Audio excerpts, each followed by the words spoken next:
Thank you for having me. HashRocket, thank you for having me. Ancient City Ruby, it's a pleasure to be in front of you today, and it's a pleasure to talk to you about Parallella.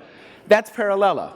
It's a single board computer, roughly the size of a Raspberry Pi or a credit card. It's got Ethernet for your networking, RJ45. You've got power, 5 volts at 1 amp, 5 watts. USB, micro USB for your keyboard and mouse. You need an adapter for that. Micro HDMI for your video, and micro SD for your storage. That would replace the hard drive. It's a single board computer with 18 cores. That's how it differs from the Raspberry Pi. So today we're going to talk about Parallella, we're going to talk about parallelism. More important than that, we're going to talk about why we might care as web developers or mobile developers or any type of development that we might do. Because there are some problems that parallelism solves that all of us, if we haven't encountered them yet, we will. My name is Ray Hightower. I run a software company called Wisdom Group, and my team and I, we run a couple of conferences. Well, we run the Chicago Ruby User Group and a couple of conferences. We run Windy City Rails in Chicago for Ruby on Rails, and a new conference, Windy City Things, also in Chicago, that's all about the Internet of Things. Enough about me. Let's talk about Parallella. This is the Parallella desktop. And as you can see, it's got a terminal window, as you would expect. It's got a browser, you can browse on it, and it's equipped with the best text editor ever known by humans, Vim. I knew I'd start something. It also has Emacs, you know, that's an excellent text editor too, and you can install tools on it the same as you would with any other Linux desktop, you know, so that's Parallella. But as a desktop, and you know, as a matter of fact, I'm going to take one and pass it around for you. You can pass this around. That's not swag. That's not swag. So that's a Parallella inside of a case. And what I'm passing around for you now is a Parallella inside of a 3D printed case. That case was created by Dr. Suzanne J. Matthews and her team at West Point. She's a professor of computer science and computer engineering at West Point, and she teaches parallel programming and high-performance computing to cadets at West Point. And Dr. Matthews said, hey, you know, we've got this Parallella, you know, there's some cases out on the market, but why don't we create one that is 3D printable? And in fact, if you want to go to Thingiverse, which is the companion website for MakerBot for all of their tools, it's kind of like GitHub for 3D printing. You can grab it, you can grab the plans, grab the 3D printable plans, and print it yourself. And I printed that, that's how I printed that one, at a space called Blue 1647 in Chicago. Cool thing about this case is it snaps together, or you can put it together like Legos.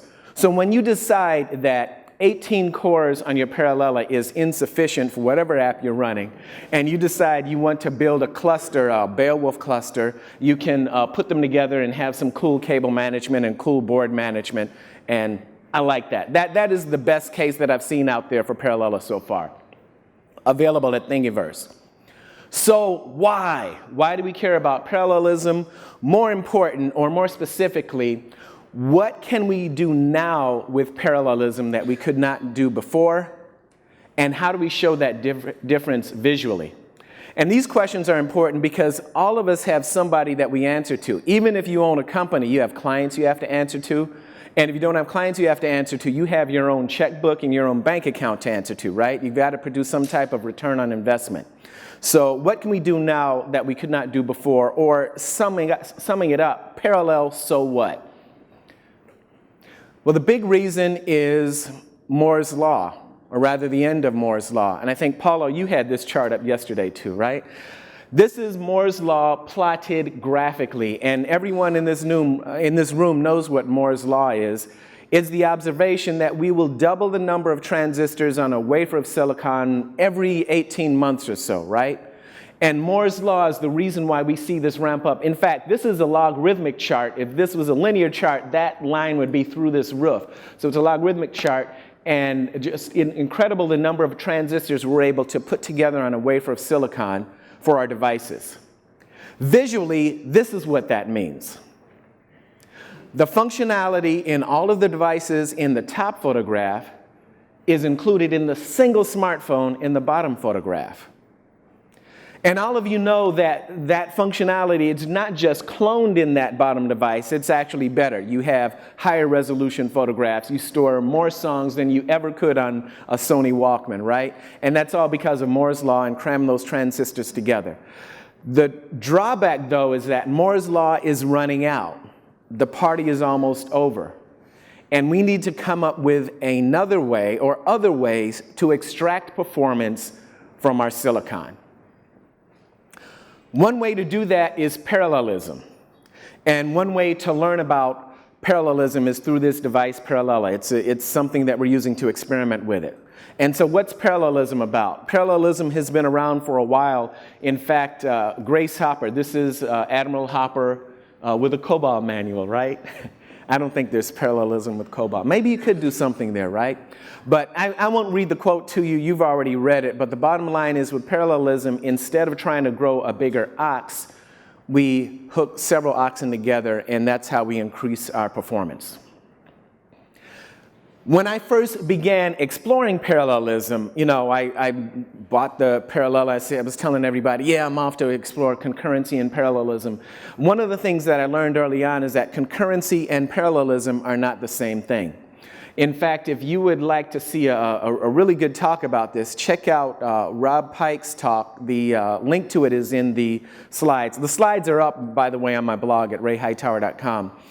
So yeah, some of you are going to tune out and go there, right? Don't do that.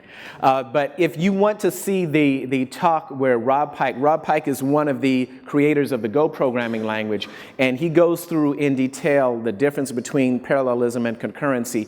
I'll summarize that here really in words. In concurrency, you have at least two threads that are making progress. And in parallelism, you have at least two threads that are executing simultaneously. Now, what does that mean graphically?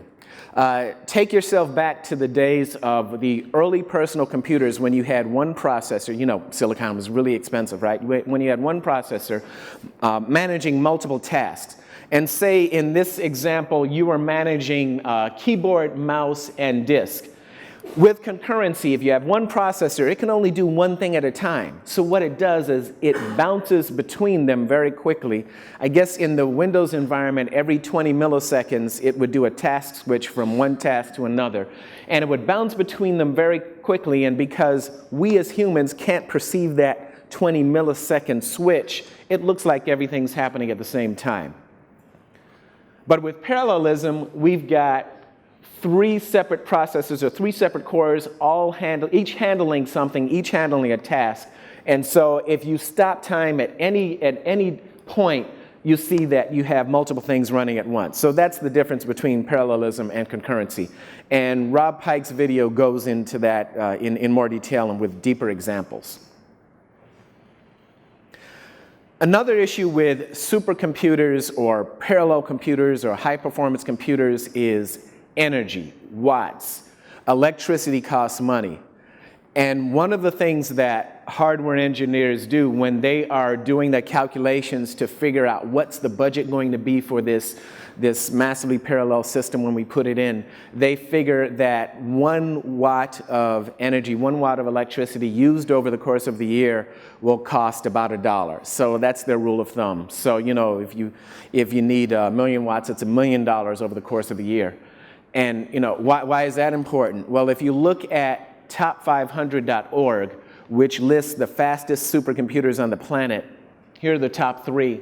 Number 1 in China uses 17.8 million watts, almost $18 million per year they're spending on electricity. So if there's anything that you can do to improve the power performance of your supercomputer or any computer that you have that's running like this, you save some loot. I mean, $17 million is some loot for the fastest computer in the world. Parallella uses 5 watts, $5 a year. Wow, 5 watts. And I saw this stat and I said I needed a way to convince myself visually and viscerally, like in my gut and in my eyes, that this was really 5 watts. So I grabbed one of these devices. This orange device is the same type of thing that you'd use to charge your cell phone. It's got a photovoltaic cell on one surface and a lithium-ion battery inside. and you charge it up and use it to charge your cell phone. Puts out 5 watts of energy. And I jerry-rigged a USB cable because it uses USB, because that's what it expects to see if you're charging an Android or an iOS device. And I jerry-rigged that with an old power cable. You know, like all of you, I have a bunch of those in the closet. You know, all these electronic devices over the years. And you throw the device out because it's obsolete, but you save the power cable because, you know, just in case. You need that, right? Okay, so I have a box like that too in my closet, just like you.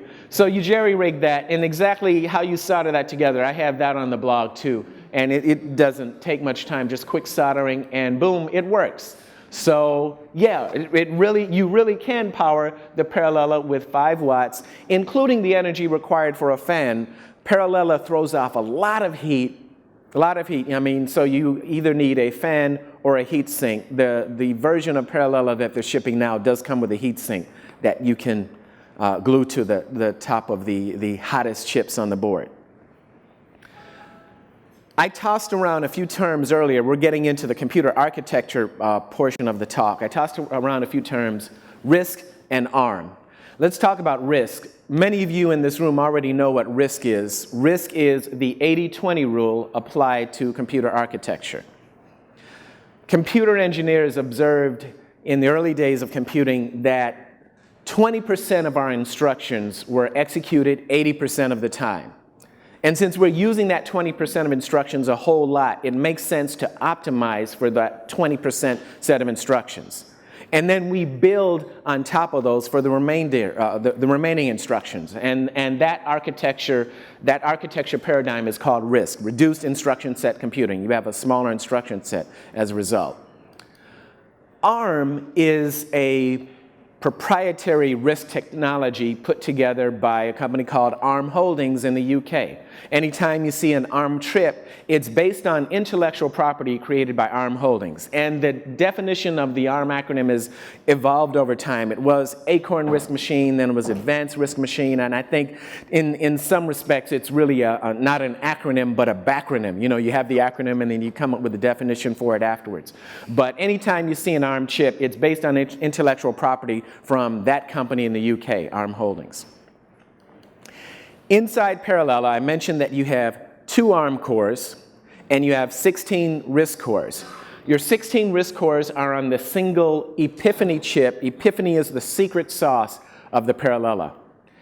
And the Epiphany chip has 16 cores organized in 4 rows and 4 columns, you know, numbered 0 through 3 for the row, 0 through 3 for the column.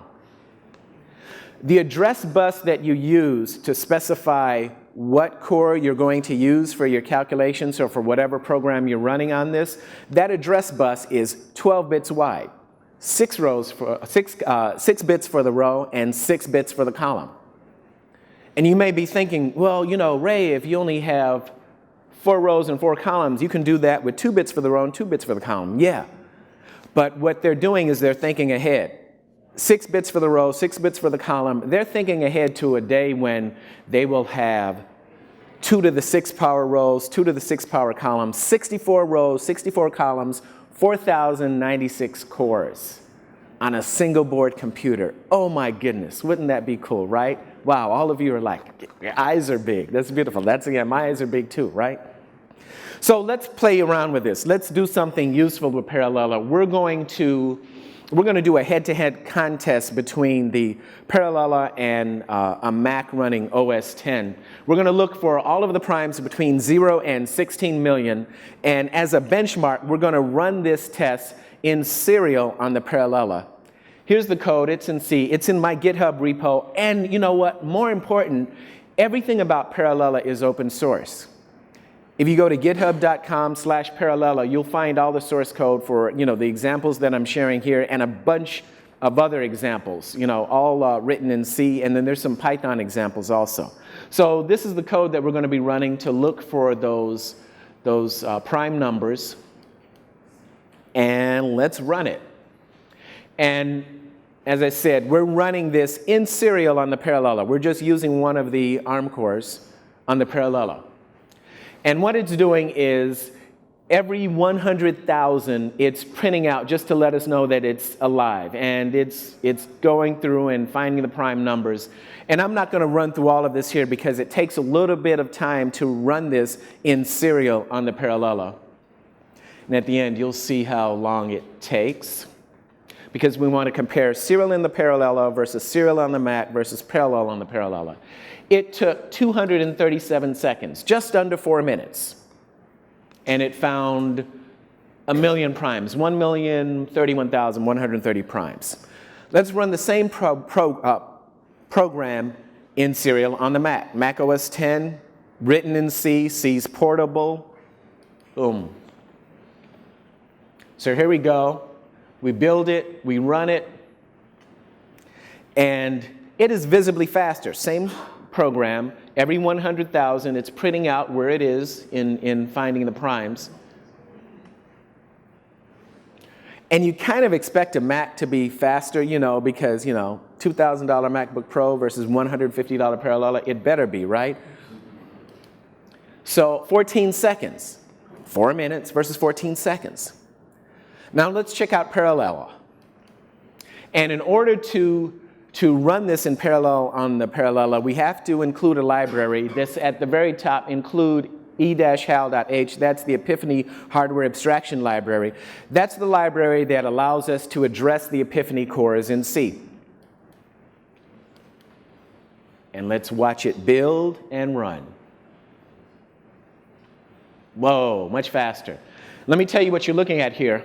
In the parentheses, you have an ordered pair showing you the row and column of the core that you're running on, the number of tests that have been run, the number of primes it has found so far, the current number it's investigating, and the square root of the number that it's investigating. And it's done already.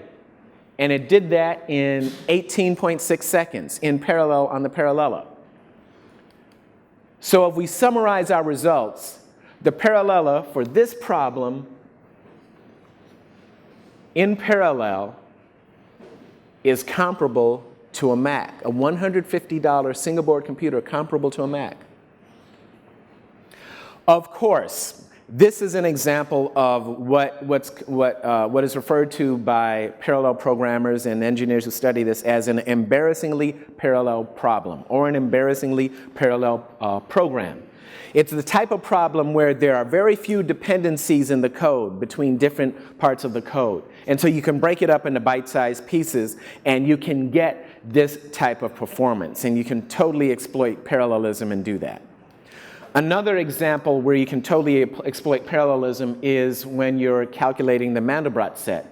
And some of you may have experimented with this in some of the things. One of the things I like about Ancient City Ruby is that there's so many people with a wide variety of interests. We have people who are doing drones and flying drones and underwater drones and all that stuff, so wide variety of interests. So the Mandelbrot set, again, on the Parallella, it calculates this. This is all real-time calculation. It is not a screensaver. It divides this into 16 chunks so that it can assign a chunk to each of the cores on the Parallella.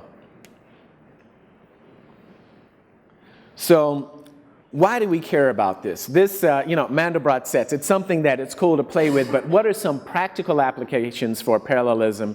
And where are some areas where we as developers, designers, engineers, where can we go and help our clients with this? In the case of Wisdom Group, parallelism became interesting to us because we started working with a client that is studying and building and designing next generation supercomputers, computers with 100,000 cores and 1 million cores. And this team, led by Dr. Valerie Taylor and Dr. Xingfu Wu, they collected a bunch of data on power utilization and heat dissipation and performance and all of this stuff that they want to optimize around. And they asked our company to build web apps that will help them to keep track of all this data. There's some they are some high-end PhD computer engineers, computer scientists. We don't understand parallelism at their level, but the more we understand about it, the better we can service them. The metaphor I like to use is, it's as if they are medical researchers who are studying the deadliest diseases ever known to humans, and they came to us to build microscopes. So that's the metaphor. That's why we became involved in it. But other places where you can use parallelism, an example would be weather prediction. And weather prediction, that's cool, because you got to get weather prediction done right, and you got to get it done quickly. It does you no good if you can predict tomorrow's weather in 2 days. That really does you no good. So in weather prediction, one of the things that you want to do is you want to divide your map up into squares, or really cubes, because you're going to do this in 3 dimensions. And you examine the weather conditions in each cube. You're looking at temperature and dew point and humidity and barometric pressure and all of these things that meteorologists look at when they're studying the weather. And you're looking at that in each cube, and you're looking at those data points in the adjacent cubes, and you're comparing that against similar circumstances that you've had in the past. And that's how you predict the weather. And you can make better predictions the smaller you make those cubes. But of course, the smaller you make the cubes, the more you have, and the more processing power you need in order to do that. So weather prediction is a great area where we're going to see a lot of cool things with parallelism. Another example is finite element analysis. And in finite element analysis, something that structural engineers do, and civil engineers, mechanical engineers, anyone who's dealing with physical devices, what they want to know is that, this thing that I'm building, will it break, will it wear out, and will it work? For example, take a look at that rusty support. That's a support from a pier in the background, the rusty support from the pier. And if you want more info on this particular example, there's the URL. It's in the slides that are available for you online. You divide that up into finite elements, essentially cubes.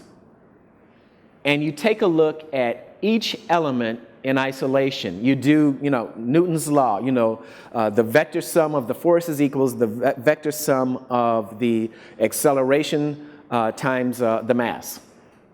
And you sum that up, and when you look at that, you can determine where each of these finite elements, how they might move in this object. And that will tell you whether it's going to work, and more importantly, under what pressure and under what stress will it fail.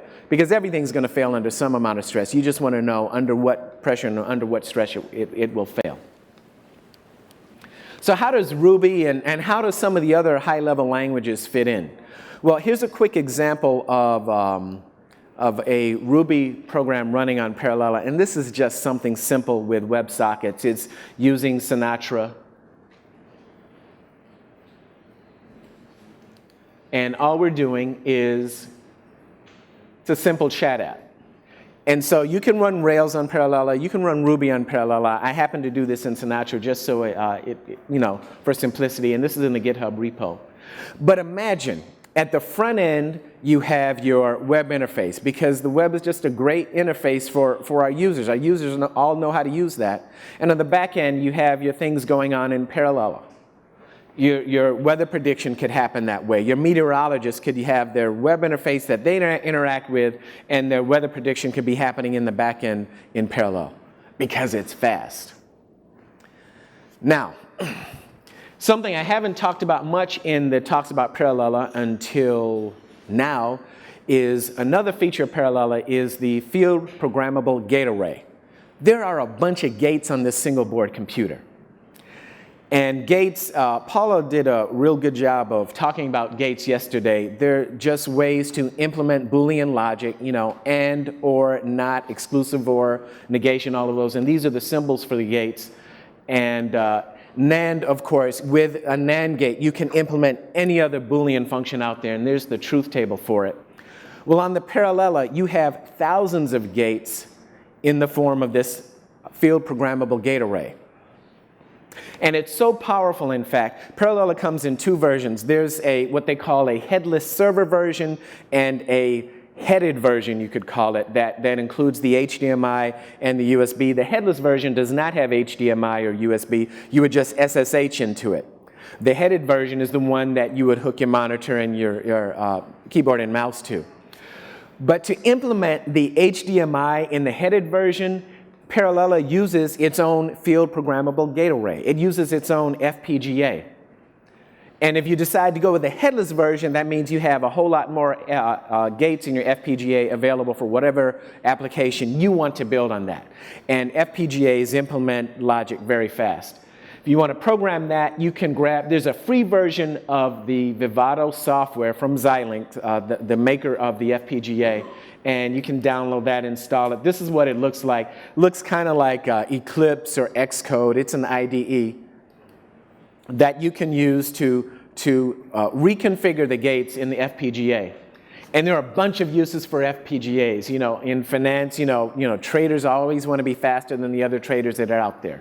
For routers, for communications, all of these uses. And HDMI, as I mentioned, the HDMI interface on the Parallella is implemented with the FPGA on the Parallella itself.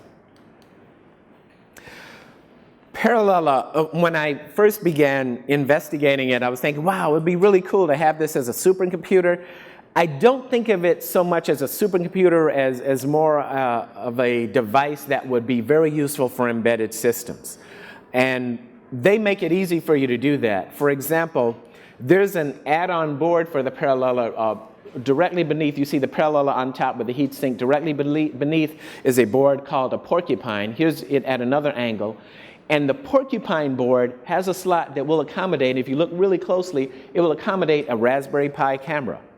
So they didn't reinvent the wheel. So those of you who already have a Raspberry Pi or a Raspberry Pi camera, and if you want to use it with a parallel single board computer, you can do that. Build your robotics out. And there's a bounty for people who are writing drivers for that Raspberry Pi camera. 3 of the 4 items in the bounty have already been claimed. As of last night, the 4th one had not been claimed. So, hey, if you know C and you like to write drivers, there you go. Some people have asked me, what's the difference between the general purpose cores on the Parallella versus GPU cores, right? And I had to look at that closely because when I first started looking at this, I discovered that the GPU on a MacBook Pro has hundreds of cores. You know, you go into about this Mac, 384 cores on this one. This is a 3-year-old MacBook Pro. So 300, yours, you probably have newer machines, so you probably have more. 384 cores, I didn't know that. One of the things that I found is that the GPU cores are very specialized. GPUs, this is an oversimplification, but I'm going to do it anyway. GPUs are really designed to draw triangles very quickly. I mean, they're optimized for drawing triangles because when you think about it, if you're representing a 3-dimensional image on a 2-dimensional image, on a 2-dimensional surface, it's essentially a triangle or a summation of triangles. So that's what a GPU does very, very quickly, and that's what it's optimized for. While a general purpose core, you can use it for more stuff, like finding prime numbers or predicting the weather or finite element analysis. To carry the metaphor further, it's the difference between a robot in an auto manufacturing facility that's just doing spot welding versus an ASIMO that you can program to play soccer or football, as our friends outside of the US like to call it. Now, but wait, there's more, right? There's something else. We talked about Parallella. There's another parallel single board computer that was announced via Kickstarter in January. It's called the Pine 64, and some of you may already be familiar with it. Some of you may already have ordered one. The Pine 64, Kickstarter. You order something on Kickstarter, and I ordered one in January, and they said, well, okay, you're in line. You'll get your Kickstarter in March or April, and it is a quad-core, 4 64-bit cores, ARM cores on this board, and the price starts at $15. And if you want a version that costs, if you want a version with 2 gigs of RAM, you pay $29. So I ordered the 2 gig version, and I'm so fortunate that mine came on March 31st. So if you want to see what the Pine 64 looks like, this is it up here. I'm not going to pass it around because I've only had it a week, and I love you very much. I really do. I love you. I love my Pine 64 more. No, you can come on up and take a look at it. It is, as you can see, it's larger than the Parallella. It's got a larger form factor, and that's a screenshot from it. Those of you who have them, there are a few gotchas when you get it up and running. One of the things that I like to do with these, one of the ways I'm contributing to open source with parallel programming is writing documentation. So I write quick start guides for the Parallella, and I wrote one for the Pine 64. There are some gotchas when you're getting started. There's some things that are supposed to work a certain way that don't really work that way yet. And you expect that, it's new. But one of the things I admire really about the Pine 64 company is that as a business, they're executing really well. They made a promise to get this out in March or April. They got it on the last day of March. I was really impressed with that. And the images are available. There are a few issues that I mentioned in the blog article, the quick start guide that I published as a blog article. And that's a screenshot of what it looks like. It runs Arch Linux, it runs Ubuntu, it runs a version of Linux called Remix OS, which is some variation of Android that I'm still trying to wrap my head around. So there are multiple versions of Linux that you can run really on both of these products, but the Pine has made those versions more accessible. Here's a head-to-head comparison. Oh, I almost forgot. The Pine 64 does 4K video. In a board this size that you can buy for $15 or $30, it does 4K video. Amazing. It uses less power than the Parallella, and it does not generate as much heat. So you don't need a heat sink with it if you're just using it as a desktop computer. Maybe if you put it inside of a robot or a drone or something like that, you might need a heat sink or a fan.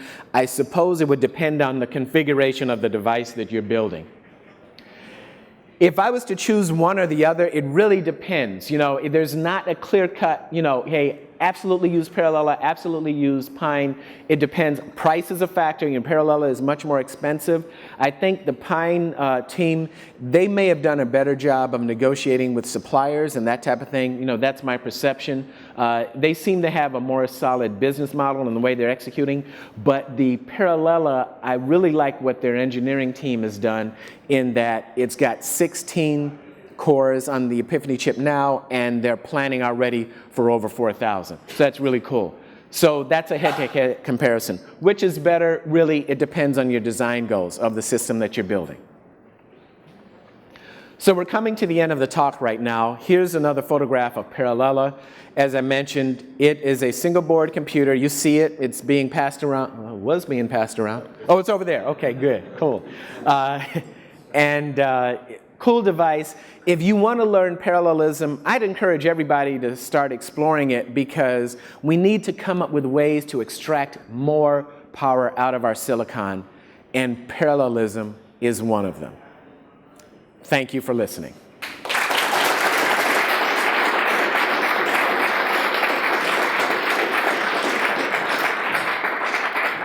I think we have a few minutes for questions. If anybody has questions. Yes, sir. And the question is there anything else you had to do to move from serial execution to parallel execution in addition to including the library? The library is key because that enables you to address the cores. And you have to have a problem that you can divide up into pieces where you are reducing the dependencies inside of the code. So those are the key things. And I'm still learning more about that. This is something that was not covered when I was in school, when I got my CS degree, I mean, they talked about parallelism, but it was kind of like, yeah, but don't you worry about that. You can't afford a parallel computer, right? But now, $150 or $15, right? So yeah. Any more questions? Yes. Is the Kickstarter for the Pine 64 still open, or is it just still available to get at the $15 or $30 price tag? Or? Oh, the Pine 64. Has the Kickstarter for the Pine 64 ended? The Kickstarter has ended. They raised crazy loot. They raised like 1.7 million, not like 10 minutes, but over the course of that, they raised it in a 30-day or 45-day Kickstarter. And you can buy it. If you go to pine64.org, they are making provisions to sell them. I don't know if they're selling them yet outside of Kickstarter. They're still fulfilling the Kickstarter pledges.